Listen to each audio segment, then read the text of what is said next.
Caleb Marshall had plowed these fields every spring for over a decade. The routine was as ingrained in him as the calluses on his palms or the dust embedded in his boots. On that April morning, he rose before the sun, drank his coffee in silence, and stepped out to face the wind rolling off the Nebraska plains.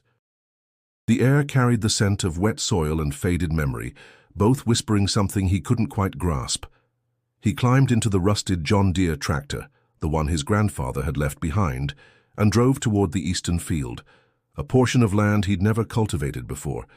It had always been considered too rocky, too wild. His grandfather used to call it bad ground, but never explained why. With the market the way it was, Caleb couldn't afford to let any patch go unused. The sun rose slow and golden as he made his first pass, tires pressing deep into the earth. The land groaned beneath him like it hadn't been touched in centuries. He pushed forward, sweat already forming under his collar. But on the fourth pass, as he turned slightly uphill, the ground gave a sickening lurch. The front end of the tractor dipped suddenly, the steel frame creaking as if protesting. Caleb slammed the brakes. Too late. With a violent shudder, the right wheel sank deep into the earth with a sound like tearing fabric, then a sharp metallic crunch. He cursed, jumping down and stumbling over the uneven dirt to assess the damage. At first, it looked like a simple sinkhole. But as he edged closer, he noticed something strange beneath the cracked surface. Gleaming edges, dull gray and too symmetrical to be rock. He knelt, brushing away chunks of soil. A jagged piece of what looked like corroded steel jutted out from the hole. The metal was patterned with ridges, almost like a hatch. His chest tightened. The soil around it was loose, freshly unsettled. Caleb stood frozen, staring into the earth as if it might blink back. He didn't understand what he was seeing, but his body reacted instinctively. He staggered backward, reaching for his phone, only to realize he'd left it in the cab. A low hum began to rise from beneath the hole, faint, almost imperceptible, but there, like a vibration in his bones. He crouched again, pressing his hand to the ground. It was warm, too warm. He flinched. That's when the wind shifted, carrying with it a scent so out of place it made his stomach churn. Ozone, metal, something burnt. He jerked back. The hum faded. From the crest of the nearest hill a figure stood watching. Caleb squinted. A man, old, still as a tree. He recognized the posture instantly. Xavier Dunn, neighbor, loner, quiet as dusk. The man had lived at the edge of the county for years and rarely spoke. What was he doing out here? Caleb raised a hand, but the figure turned and walked away. He turned back to the hole, adrenaline dulling the sharp edge of fear. Something was buried beneath his land, something big, and whatever it was had just moved. He didn't know it yet, but this morning would tear open the seams of everything he thought he knew. About the land, his family, and himself. If you're hooked already, don't forget to hit that subscribe button for more gripping mysteries like this. Caleb worked for nearly 2 hours trying to pull the tractor out of the hole, using chains and the old winch he'd mounted to his pickup. The front axle was lodged tight, caught on something that refused to budge. The soil had compacted strangely around the wheel, like it wasn't just dirt he was fighting. With every tug, the earth clung tighter, resisting.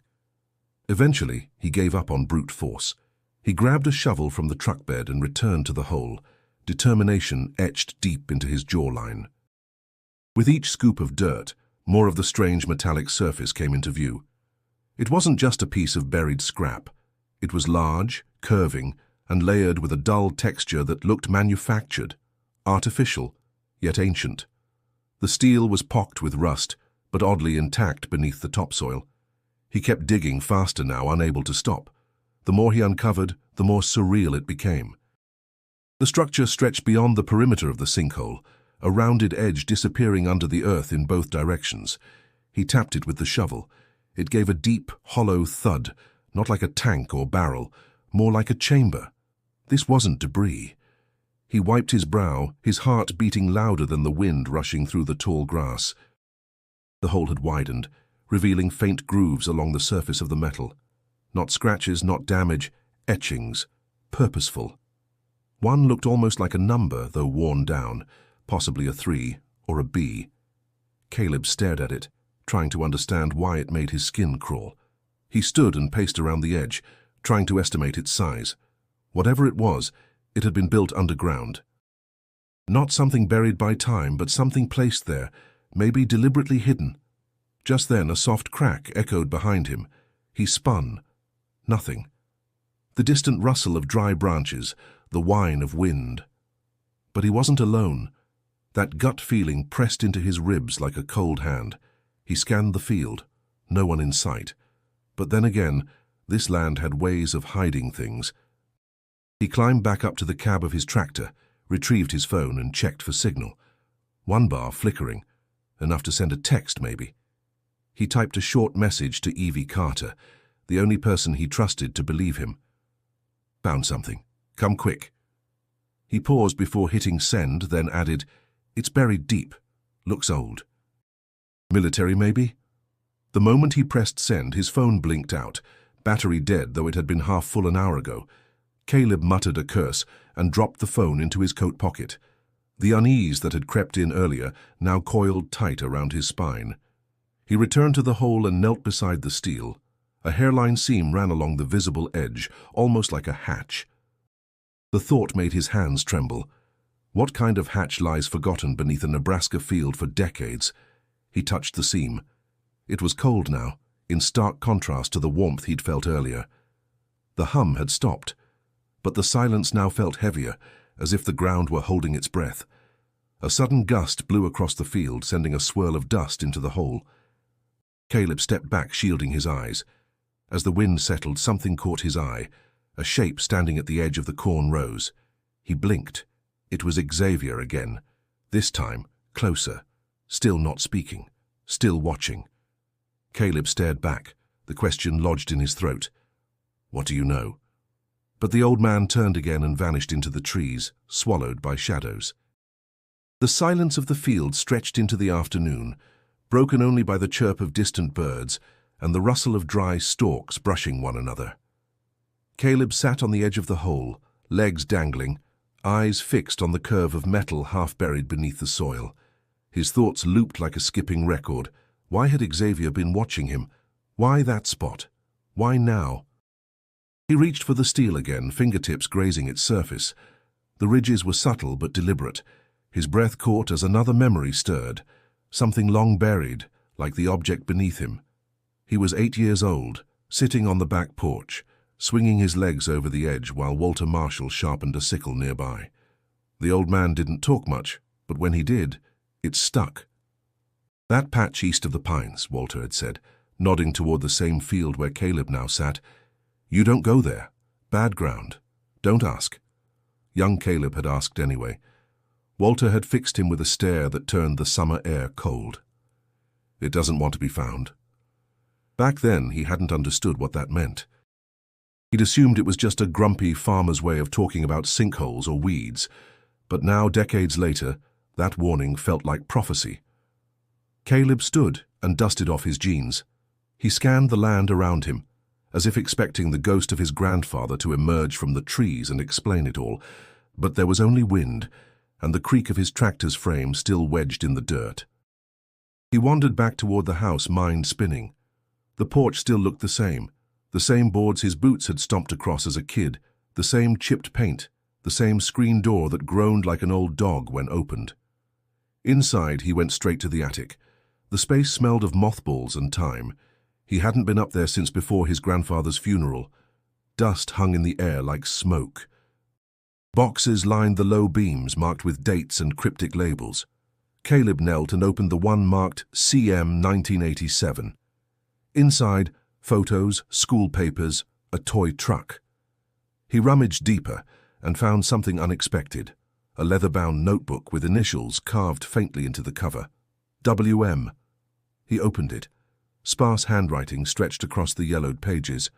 Observations about crop yields, rainfall. Then one entry stopped him. April 9th, 1961. Thunder shook the earth east of the pines, no storm. Ground still warm to the touch hours later. Kept Caleb inside. He doesn't need to know yet. Caleb read it again, then again. His hands trembled. He flipped through more pages. Scattered between farming notes and mundane observations were vague references. Don't let it breathe. Containment must hold. If they return, we're not ready. He didn't know what it meant, not yet, but the feeling in his chest told him it mattered. Somehow, this field, this structure had always been there, waiting. He closed the notebook and held it tight against his chest. The past wasn't dead. It wasn't even past. It had been sitting just beneath his feet the whole time, pulsing like a heart in the earth. A crow cawed loudly outside, startling him. He looked out the attic window toward the eastern field. A gust of wind rippled across the tall grass, bending the stalks in a perfect circle before dispersing. Something was stirring. And whatever it was, it remembered him. The next morning, Caleb stood once again at the edge of the pit, holding his grandfather's notebook in one hand and a fresh determination in the other. The air was cool, crisp, with the scent of damp soil and morning dew. He had barely slept, haunted by what the journal had revealed. Whatever was under that field, Walter had known about it, had feared it. Caleb wasn't alone this time. Evie Carter arrived just after dawn, her pickup rattling up the dirt road in a trail of dust. She stepped out, her boots hitting the ground with practiced ease, ponytail pulled through the back of a weathered baseball cap. "You sounded insane in your message," she said, crossing her arms. "So naturally, I came right away." Caleb handed her the notebook. She read a few lines, eyes narrowing. "This isn't just an old storm shelter, is it?" He shook his head. They spent the next few hours working side by side, clearing more earth from around the structure. Evie's hands were nimble, precise, trained from years of archaeological digs and site surveys. Caleb admired the way she moved, focused, controlled, while his own hands trembled with adrenaline. Around midday, Evie's shovel hit something different. A hollow thud echoed through the pit. She knelt quickly, brushing dirt away with her fingers. A flat panel appeared, wedged tightly between the curve of the metal and the surrounding soil. "It's a container," she murmured, "and it's not part of the main structure." Caleb climbed down beside her. Together they cleared enough space to lift it out. The box was heavy, metallic, sealed tight. Rust clung to the corners, but the core was solid. There were no markings, no labels, no stamps, just a lock, fused shut by time and decay. Evie frowned. "This isn't standard military issue." Caleb didn't respond. His eyes were fixed on the lock. It looked familiar, though he couldn't say why. They loaded it into the back of the truck and drove it to the barn, away from prying eyes. Caleb pried at the lid with a crowbar, the metal groaning until finally it gave way. Dust exploded into the air, making them both cough. Inside lay a trove of fragments, photos, papers, and something wrapped tightly in oilcloth. Evie reached in, lifting a photograph first. A black and white image of a man, Walter unmistakably younger, standing beside the same steel structure buried in the field. Behind him stood two men in uniforms Caleb didn't recognize. "Your grandfather knew exactly what this was," she said. Caleb didn't speak. He pulled out the cloth-wrapped object and slowly unfolded it. Inside lay a large iron key, thick and cold to the touch, with a strange triangular insignia etched into the bow. It looked ancient and modern all at once. Evie picked up a folded paper beneath the key. It was a map, partially burned on the edges, showing the outline of the property and a series of red X's leading from the barn to the field, ending precisely where the tractor had sunk. "This was planned," she whispered. Caleb nodded slowly. "He left it for me." The box had changed everything. It wasn't just that something was buried. It was that someone had hidden it and protected it for decades, and now it was calling. He looked at the key, its teeth jagged and foreign. He didn't know what it opened, but he felt it in his bones. It wasn't meant to stay closed forever. Xavier Dunn didn't come to town often. When he did, people tended to look away. He was one of those fixtures of rural life, permanently weathered, half forgotten, and surrounded by rumors too old to verify. Caleb found him where he always did, on the porch of his collapsing farmhouse, rocking slowly, eyes fixed on the horizon like he was watching for something no one else could see. Caleb held the map and key like artifacts, not threatening, not accusatory, just undeniable. He stepped onto the porch and waited for Xavier to acknowledge him. "I found something on the east field," Caleb said. Nothing. He tried again. "Beneath the sinkhole. Steel. Big. Buried deep." Still, no reaction. Just the steady creak of wood under weight. Caleb held out the map. "And this was in a box with my grandfather's name on it." That got a reaction. Xavier's fingers twitched around the edge of his chair. His eyes shifted, just barely, to glance at the map, but not long enough to linger. "Old land," Xavier muttered, "full of old lies." Caleb stepped closer. "You were there. Yesterday. Watching me." Xavier didn't deny it. "What is it?" "What's under there?" The old man's eyes finally met his, tired, guarded. "You think digging it up will give you answers," he said, voice dry. "But some things were buried for a reason. You go poking at them, they poke back." Caleb's jaw clenched. "My grandfather was involved. He wrote about containment, about someone coming back." "What did he mean?" Xavier shook his head slowly. "Walter wasn't the same after 61. You were too young to remember, but I was there, we all were. The sky lit up like noon. Ground shook for miles. They said it was a military drill. But drills don't leave scorch marks that don't fade for 40 years. He paused, leaned forward slightly. "He never told you?" "No. Only that the field was bad ground." Xavier snorted. "That's one way to put it." Caleb unfolded the map again, pointed to the X's. "This leads straight to the thing I found. And that key," he held it up, "looks like it fits something buried near it. He wanted me to find it." The old man looked at the key with something like recognition, but not surprise. He leaned back and closed his eyes. "They buried more than steel out there," he said. "They buried a choice, a mistake they couldn't undo, and Walter spent the rest of his life making sure no one else had to carry it." Caleb took a breath, steadied his voice. "Then help me understand it." But Xavier only shook his head. "If you want answers, don't look to me. Look to what your blood left behind." He didn't say another word. Caleb walked away with more questions than before, the map burning in his hands like a curse. Evie was waiting back at the barn when he returned.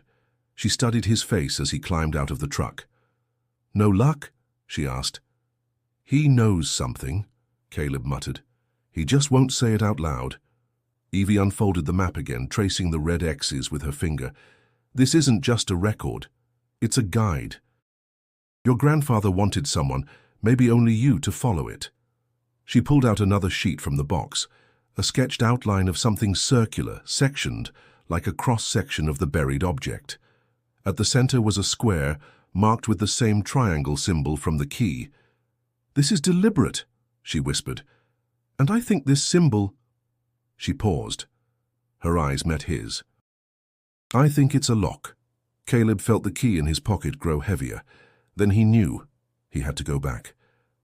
They returned to the field at dusk, when the sky turned bronze and the wind fell still. Caleb carried the key in his pocket, its weight an anchor. Evie had brought gloves, flashlights, and a crowbar. She was quiet, focused. Caleb said nothing as they stepped into the trench carved around the structure. The exposed metal was now gleaming faintly, its ridges sharp in the low light. They worked in silence, scraping away more earth along the curve, until Evie found the seam again. She ran her gloved hand over it and then stopped. "There," she said. "That's a lock." Barely visible, recessed into the steel, was a triangular slot. Caleb reached for the key. It slid in with a slow, grinding resistance. For a second, nothing happened. Then a hiss escaped the metal, a sound like air being sucked into lungs that hadn't breathed in decades. The seam trembled. Metal shifted. The hatch opened outward with a shudder, revealing a narrow shaft that descended into darkness. Cold air poured out, stale, chemical, untouched by sunlight. Evie shined the flashlight inside. Steel rungs lined the shaft. "You sure about this?" she asked. "No," Caleb said, "but we're doing it anyway." One by one they climbed down. The air grew colder with each step. The light revealed walls covered in condensation, thin tubes running along the interior, and markings in faded black paint, some numbers, some symbols. When they reached the bottom, the floor was solid concrete. A tunnel stretched forward, low-ceilinged and damp. The flashlight beam caught patches of mold, flakes of rust and signs of movement, rubble cleared, dust disturbed. Someone had been here before, not recently, but not long ago either. Evie moved ahead. This wasn't meant to be found, but it wasn't forgotten. They passed a room with an open door, half collapsed. Inside were metal cots, overturned chairs, a broken projector. The air reeked of rot and decay. On the far wall something had been scrawled in red paint. Or was it something else? Caleb couldn't tell. Keep it closed. He stepped back instinctively. They pressed on until the tunnel opened into a larger chamber. This one was mostly intact. Tables lined the walls, covered in dust-coated equipment, oscilloscopes, typewriters, a reel-to-reel recorder. Filing cabinets stood half open, papers crumpled inside. At the center of the room sat a table with a row of small, labeled vials. Most were empty. Some were broken. Evie crouched beside them. This is Cold War tech, government issue, but not standard military. This looks experimental. She picked up a faded document from the floor. Operation Harvest, she read aloud. Personnel log, Dr. W. Marshall. Caleb froze. That's my grandfather. She nodded slowly. He wasn't just protecting this. He was part of it. He looked around the room. His skin felt too tight. This was no shelter. This was a lab. At the far wall, a heavy door loomed. It had no handle, just another triangle etched deep into the center. Caleb felt the key pulse in his pocket. Evie looked at him. This goes deeper, literally. He took a step toward the door, but stopped. We don't know what's on the other side. No, she said. But your grandfather did. Caleb exhaled, the breath shaky in his throat. He turned in a slow circle, taking in the chamber, the machines, the scrawled warnings. This wasn't a relic. It was a threshold, and whatever lay beyond it hadn't been meant to see daylight again. They didn't open the second door that night. The weight of what they'd found pressed too hard on Caleb's chest, and even Evie, ever the skeptic, ever the scientist, suggested they regroup. They returned to the house in silence, but Caleb didn't sleep. At dawn, he went back to the attic. He hadn't gone through all the boxes. He pulled one marked W. Marshall 1960s and set it down, the cardboard groaning under its own age. Inside were old tools, faded field maps, and a sealed envelope addressed in Walter's precise handwriting, "For Caleb, when it finds you." His hands shook as he opened it. Inside, another journal. This one was different.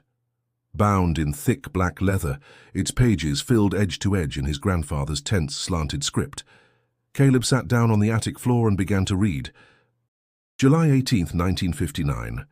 We've finished the lower chamber. The equipment arrived 2 weeks ago. The funding is still quiet, unofficial, but the government's watching. They always are. August 2nd. The subject arrived last night. Female. Late 20s, unconscious. No identification. I wasn't told where she came from. She shouldn't have survived.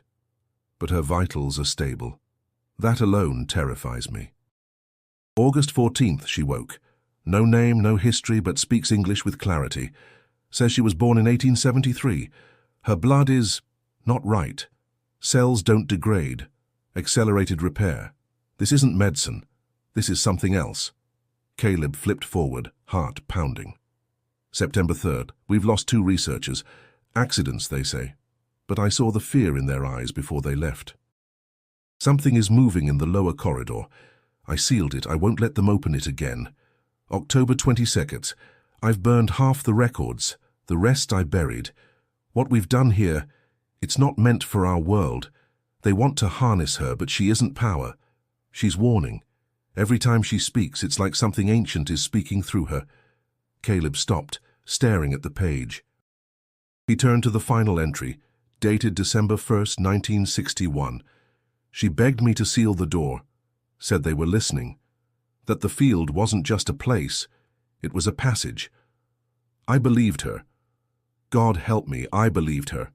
They told me to sedate her. I didn't. I put her back in the chamber, I turned off the lights, I sealed it all, and I walked away. Evie found him hours later, still seated on the attic floor, journal in his lap.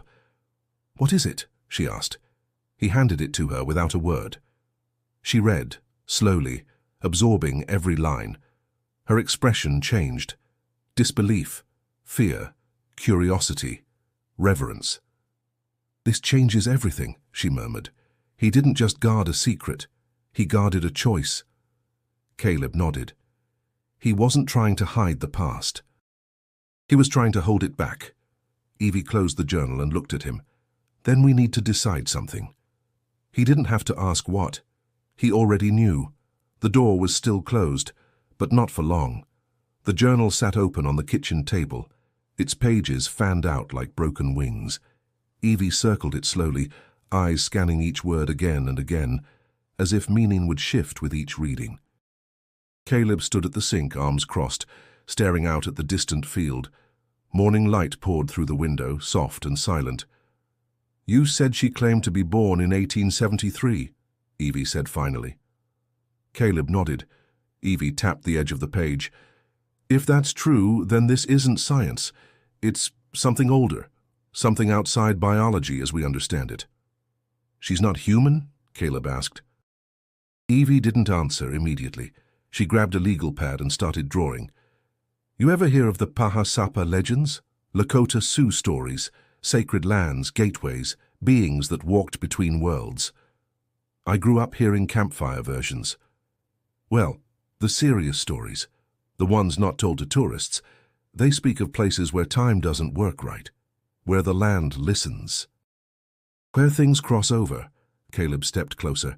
"You're saying this woman wasn't just found, she came through." "Maybe," Evie said, "or maybe she was kept from going back."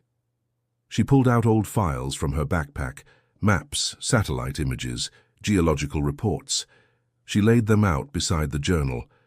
"Look," she said, pointing. "Over the last 50 years, this region, your land, has registered repeated low-frequency tremors, not earthquakes, not fault-related, almost like pulses." Caleb frowned. "Like something waking up?"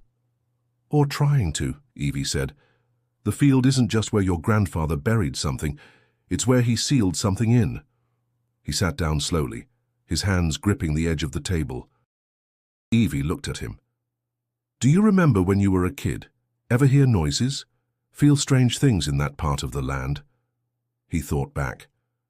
"I used to hear a hum at night, thought it was the wind in the trees." It wasn't. Evie turned to the final pages of Walter's journal again. She said they were listening, not watching. Listening. That implies sound matters, vibration, frequency. That might explain the humming and the warm soil. Caleb rubbed his temples. "So what are you saying, that the field is alive?" Evie didn't flinch.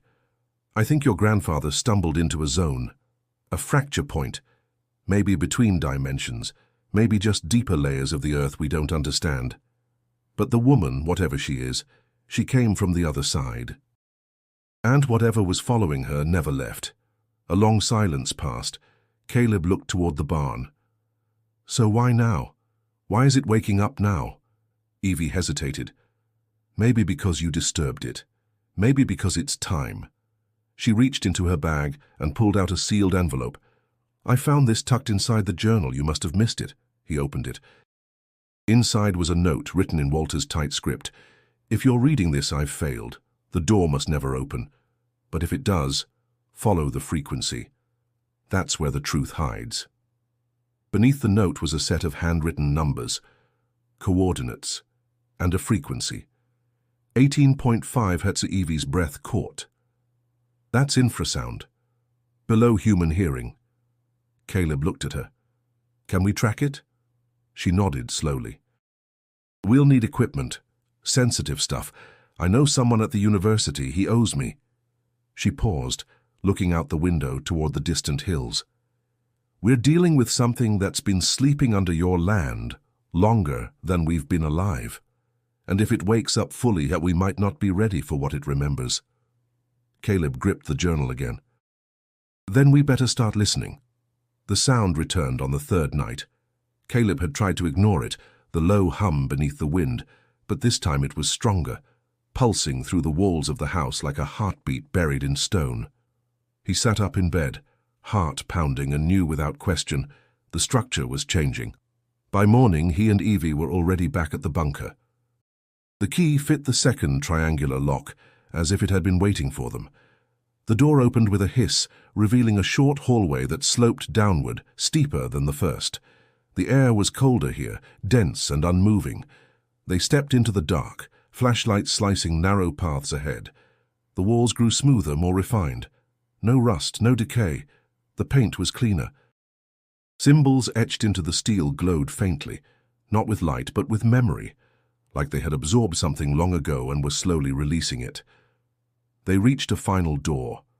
This one had no lock, no handle, just a circular panel in the center. Evie placed her hand against it. It opened silently. The room beyond was pristine, not just clean, sterile, perfectly preserved. It was a lab. Or at least, it had been once. Metallic tables lined the walls, most with straps and restraints. Monitors and panels blinked faintly, though there was no visible power source. One of the tables had a glass chamber above it, cracked but intact. The floor gleamed like mirror-polished stone. Evie moved cautiously. "This is more advanced than anything we saw upstairs."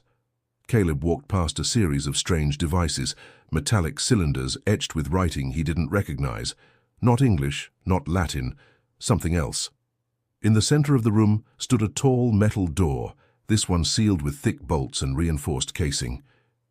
Faded red letters stretched across it. Level 3 access. Prohibited without authorization.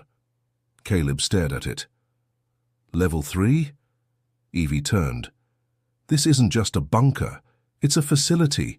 And this is the floor they tried to forget." She walked to a nearby console and wiped dust from the screen. Symbols flickered. Again, that same triangular motif. The screen lit up for a second, then died. Caleb's flashlight caught something on the wall. He turned it toward the surface. A large symbol, a triangle inverted, an eye inside it. Around it, 5 concentric circles. He didn't know why, but his stomach twisted at the sight. "What is that?" he whispered. Evie stared. "I've seen something like it before, not in science, in folklore, old European cults, native petroglyphs.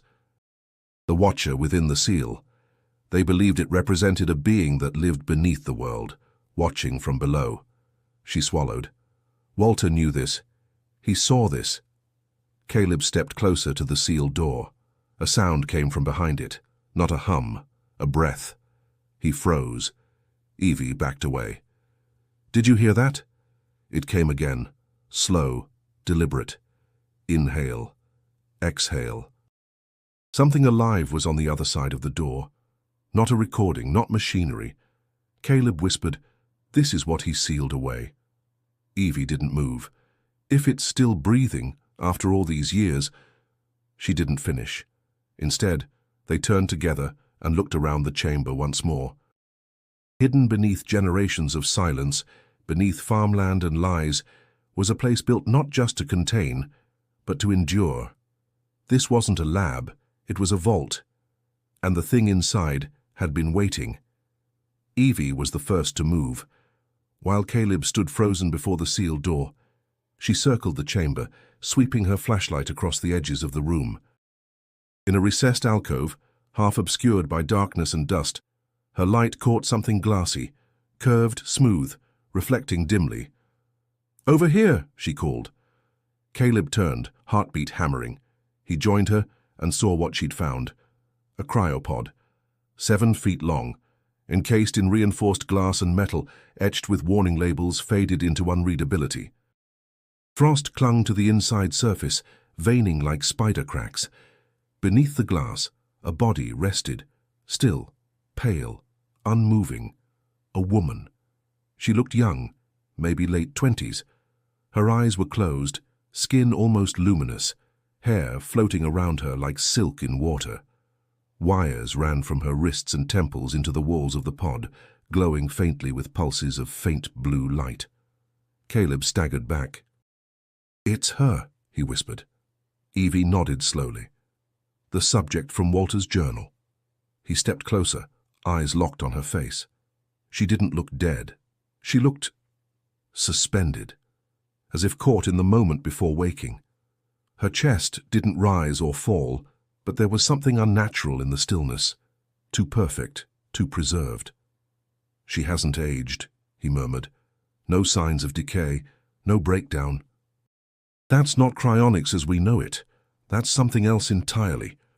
Evie examined the control panel beside the pod. It was covered in buttons and dials marked with the same foreign glyphs they'd seen in the previous room. Only one label remained in English, etched faintly above a switch. "Revive. Manual override." Her hand hovered over it. "We shouldn't," Caleb said. "I know." They didn't speak for a while. Then the pod hissed. Evie jumped back. The panel blinked erratically. Lights along the wall flickered. The hum returned, not from the pod, but from the floor beneath them. "She's waking up," Caleb said, barely above a whisper. They watched as condensation formed on the glass, then slowly melted. The temperature shifted. The frost withdrew. Inside, the woman's eyelids fluttered, then opened. Her eyes were silver, not grey, not blue. Silver, like liquid mercury reflecting light from a place no one should see. She didn't scream, didn't move. She simply stared. Then her lips parted. "Walter," she said, voice dry, cracked with sleep but clear. Caleb's breath caught. Evie leaned in cautiously. "No, he's gone. He died years ago." The woman blinked slowly, absorbing that. Her gaze shifted to Caleb. "You carry his blood." He nodded once. She reached up, fingers trembling, and pressed against the glass from the inside. "They've been listening." Evie stepped forward. "Who? Who's been listening?" The woman's eyes narrowed. "You shouldn't have come here." The seal held. "Until now." Caleb pressed his palm to the glass where hers rested. "What's behind that door?" She didn't answer. Instead, she whispered, "It never sleeps. It remembers sound." Evie's eyes widened. "The frequency, the pulses, is it alive?" The woman didn't blink. "Not alive. Not dead. Bound." Another shudder moved through the floor, louder this time. Real. The pod's lights flared, then dimmed. Systems flickered and died. Caleb looked at Evie. "We need to get her out." Evie hesitated. "And if she's the only thing keeping it locked down?" He shook his head. "We can't leave her in here." Another tremor shook the chamber. The door behind them groaned, metal straining. Something on the other side was stirring, and now it knew they were there. The seal ruptured with a groan that echoed like thunder through the metal bones of the bunker. The walls vibrated. Dust fell in thin veils from the ceiling, as if the place itself were breathing. The woman's cryopod hissed open fully. The lid lifted slowly, revealing her trembling form. Her breath hitched as her lungs remembered the rhythm of the world. Her eyes, those silver mirrors, locked on Caleb. "You've broken the silence," she said. Evie reached forward, supporting her as she tried to sit. Her skin was ice cold.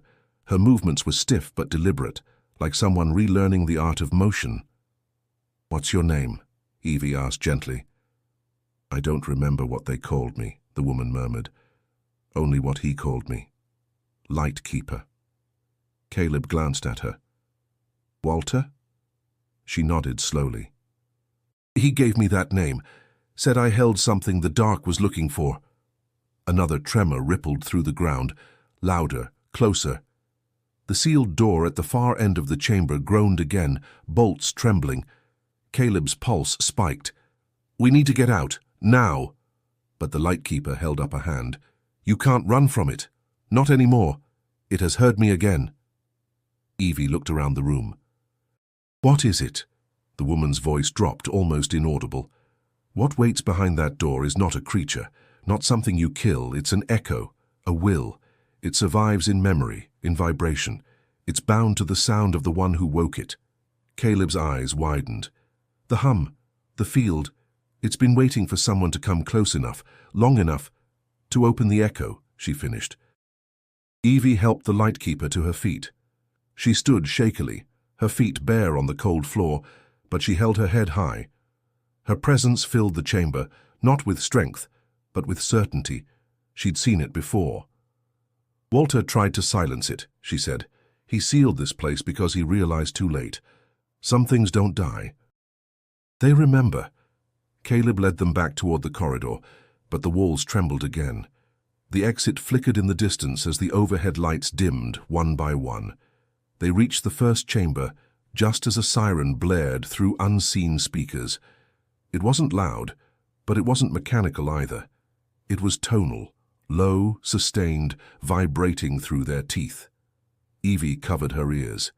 It's not an alarm. It's a signal. The lightkeeper clutched the wall, her face pale. It's calling them. Caleb froze. Them, she nodded. They were here before us, buried deep. Walter saw one, just a glimpse.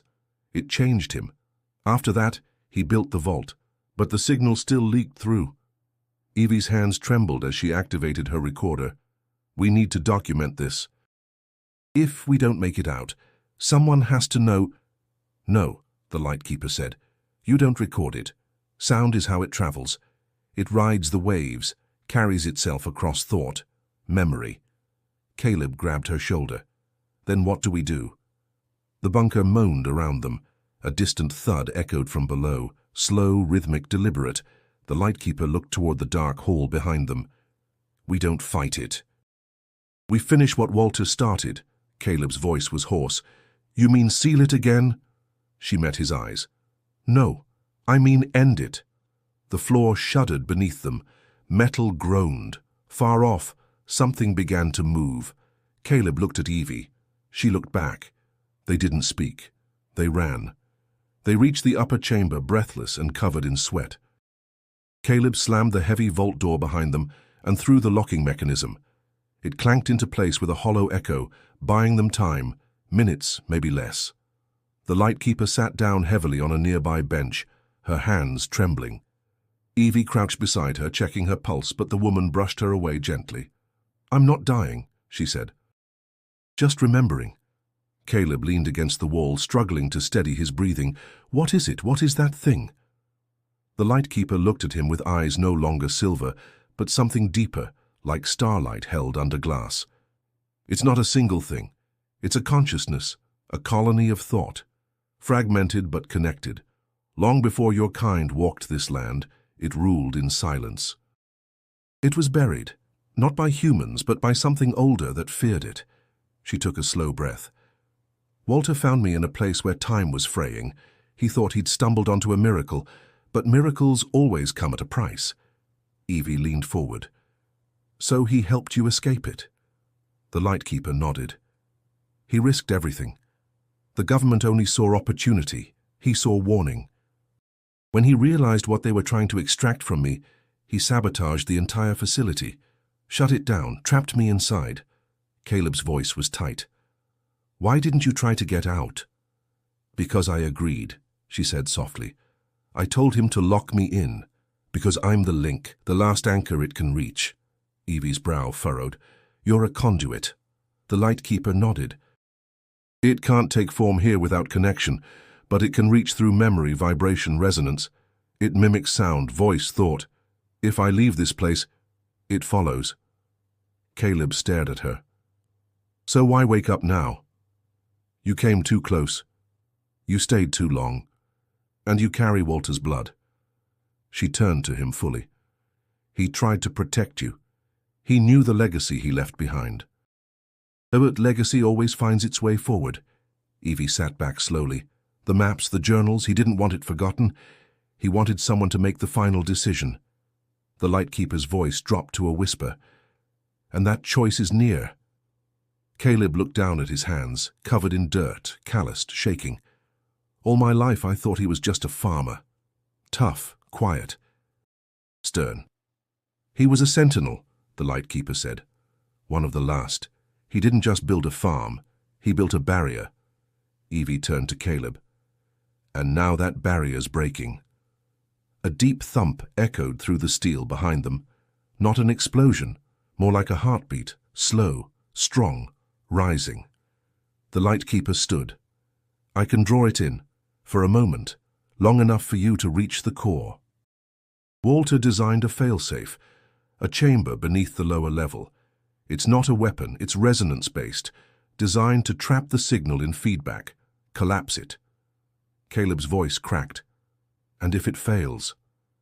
Then it spreads, and memory becomes infection. He nodded slowly. Evie stood beside him. We go together. The Lightkeeper stepped between them. You'll need me to open the final gate. But after that I stay behind. Caleb's eyes widened. No, there has to be another way. There isn't, she said. I was never meant to leave here, only to keep the silence. The pounding grew louder, steadier. The sound was no longer distant. It was all around them. Caleb felt the truth settle in his chest, not heavy but inevitable. Walter hadn't failed. He had waited, for them. They barely made it out of the bunker before the power surged again. The entire field trembled, as if something beneath the soil was waking with hunger. The silo lights flickered. Static crawled across the air. Caleb helped the Lightkeeper into the barn, while Evie scrambled for the equipment she had brought earlier. Meters, notebooks, and the modified frequency transmitter. A sound low and wide blanketed the sky. Not thunder, not wind. A resonance that didn't move through the ears. It moved through the bones. Vibrations trembled in every wall, every window pane. Evie checked the monitor. It's broadcasting. The signal's spreading. Caleb stepped outside and saw them, dark figures moving along the tree line. Silent. Precise. Military by posture, but unfamiliar in uniform. No insignias, no faces. Just helmets, rifles, and deliberate movement. They fanned out in a half-circle, surrounding the perimeter of the property. Evie joined him. How did they get here so fast? They've been watching, Caleb said, waiting for a breach. A truck rolled in behind the soldiers, engine humming low. Out stepped a man in a long black coat, clean-shaven, sharp-eyed. He moved like someone who never had to explain himself. Caleb recognized him from old photos in the journal. Evie whispered, That's him. Major Rourke. The one who ran Operation Harvest. He stepped forward, eyes scanning the scene like pieces on a board. You opened it, Rourke said, after all these years. Walter's line couldn't resist curiosity. Caleb stood firm. What do you want? To finish what we started, Rourke replied, before your grandfather went soft. Evie stepped forward. You experimented on her, on the vault. You knew what was buried here. Rourke's gaze flicked toward the barn. I knew it wasn't ours to control, but we came close. Until Walter sabotaged everything. You were going to unleash it, Caleb said. Use it. Rourke gave a small, cold smile. You think countries win wars with morals? Another tremor rolled beneath their feet. The Lightkeeper emerged from the barn, now standing tall, stronger. The soldiers raised their weapons instantly. Rourke's voice darkened. She's the key. The signal needs her. We contain her. We control the breach. Evie blocked his line of sight. You won't touch her, Rourke signaled. A shot rang out. Dirt exploded near Caleb's feet. Warning. Evie gritted her teeth. You don't understand. The vault's destabilizing. If you try to interfere. You're not in control here, Rourke snapped. This is a containment operation now. You two step away from her. But the Lightkeeper stepped forward. Her voice rose, not loud but resonant. She isn't theirs to control, she said, pointing toward the bunker. The vault is open. The signal has taken root. If you try to fight it, it will become you. For a brief moment, even the soldiers hesitated. Then something shifted. From the earth beneath the field, a sound rose, a terrible harmony of frequencies clashing in waves. The ground cracked near the silo. The barn's wooden beams moaned. The clouds above twisted into a spiral. Rourke turned to his men. Advance. Secure the asset. Kill the rest. Shots rang out. Caleb grabbed Evie's hand and pulled her back. The Lightkeeper moved with them, faster than before. Bullets struck dirt, walls, trees, never flesh. Somehow none of them hit. They ducked behind a low wall near the grain tanks. Evie screamed over the gunfire. "We can't run. If we don't activate the failsafe now." Caleb turned to the lightkeeper. "Can you get us back in?" She looked at him, then nodded once. "But we don't all leave." He swallowed hard. The sky cracked with thunder that wasn't thunder. The return had begun, and they were almost out of time. They moved under fire. The field was chaos, gunfire cracking through the air, flashes of light splitting the dark. Caleb led Evie and the lightkeeper through the grain rows, ducking low, using terrain and smoke as cover. The ground still pulsed beneath them, and from the bunker the hum rose into a high, keening frequency that made their teeth rattle. The entrance loomed ahead, still open from their earlier escape. They didn't hesitate. The lightkeeper reached the edge first, placing her hand on the panel. The door hissed open, light flickering inside like a dying heartbeat. They slipped in one by one as bullets ricocheted off the frame. Inside, silence returned, thick and trembling. Caleb sealed the hatch behind them. Evie led the way down the sloped corridor. The metal groaned with each step they took. The temperature dropped. The symbols on the walls now pulsed with faint red light. The failsafe chamber was beneath the lowest level. Walter had built it hidden under the lab, buried beneath false panels and encrypted maps. The lightkeeper guided them, whispering old commands, triggering doors that hadn't opened in decades. They reached it, a chamber of concentric rings, layered with sound-dampening walls and suspended panels. At the center, a circular platform lined with emitters, each marked with Walter's handwriting. Evie scanned the room. "We have to activate the resonance cascade. It will collapse the signal field and trap it in an infinite loop." Caleb stared at her. "Will that kill it?" "No," she said, "but it will sever its voice." The lightkeeper stepped forward, placing herself at the center of the platform. "You have to tune the frequency. Set it to the one Walter left. 18.5 hertzes. Evie ran to the control panel, her fingers flying. Caleb hesitated. A shadow moved at the door, then another. The soldiers had followed. Rourke entered first, gun raised, eyes scanning the chamber. He stepped forward, flanked by two men in black. "It's over," he said. "Step away." Evie stood firm. "You don't understand.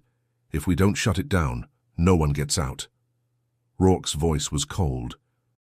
"I don't need to get out, I just need the signal intact." He raised his weapon toward the lightkeeper. Then Caleb stepped between them. "No," he said. "You're not a soldier," Rourke sneered. "No," Caleb said. "I'm a farmer. I protect what I plant." Rourke fired, but the bullet never hit. The lightkeeper raised her hand, palm open. Sound exploded outward. Not noise, resonance. The soldiers staggered back, weapons dropping.